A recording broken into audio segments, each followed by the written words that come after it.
Greetings and one love, everyone. I'm Dr. Sunita Myrie. I'm currently a medical officer at the Manda Regional Hospital in the Department of Surgery. And I'm here to discuss the coronavirus, myth busting and frequently asked questions. So, one of the myths circulating about coronavirus is that Black people are immune, or if you have deeply melanated skin, you're immune, which is not true. Unfortunately, the coronavirus is not discriminating against us at all. Once it is that you come in contact with an infected person and you don't practice, your social distancing or the recommended hygienic practices, then you become at risk, regardless of the color of your skin. So no, Black people are not immune to the coronavirus or being infected by the coronavirus. Another frequently asked question is, are children immune from the coronavirus?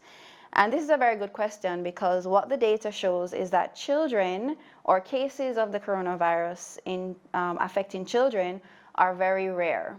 And so what we think is that because children are at a younger age, a child is fighting off the cold, or their immune system is developing, they're a lot more resistant to the virus and becoming ill from the virus because their immune system is young, it's constantly learning, and so it bounces back a lot easier from older people or adults. And so we find that there are very few cases.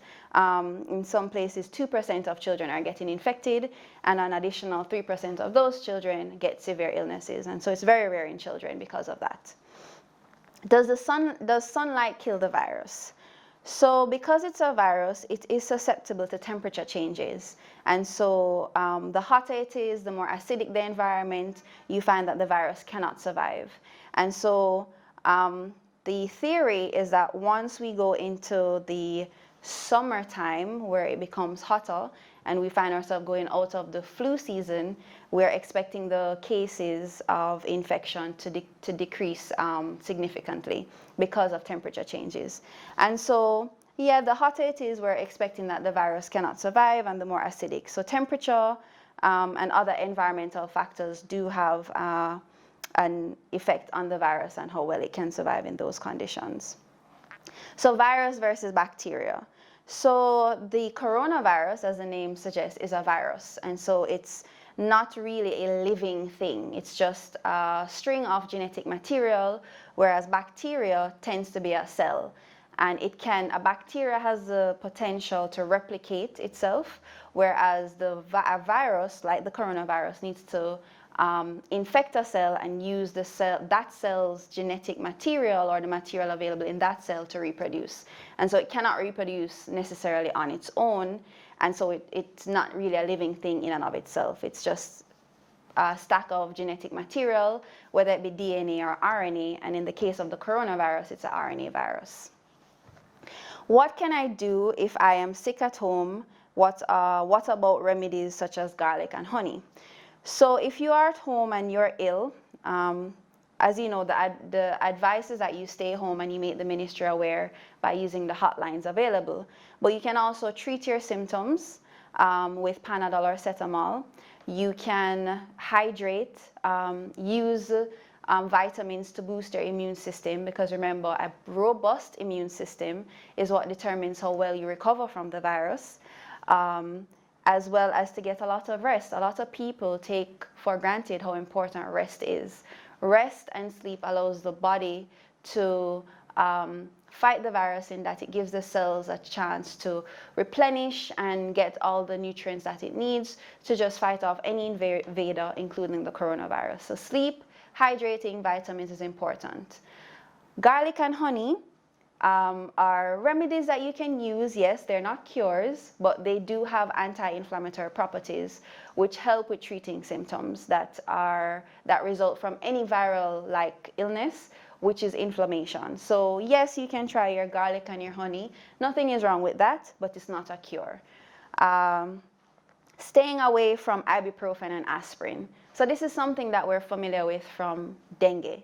As you know, dengue is a hemorrhagic type illness, meaning it can result in bleeding, and ibuprofen, aspirin, and other NSAIDs result in thinning of the blood. And so because all viral illnesses look the same in terms of symptoms, you don't know what you really have until you get tested.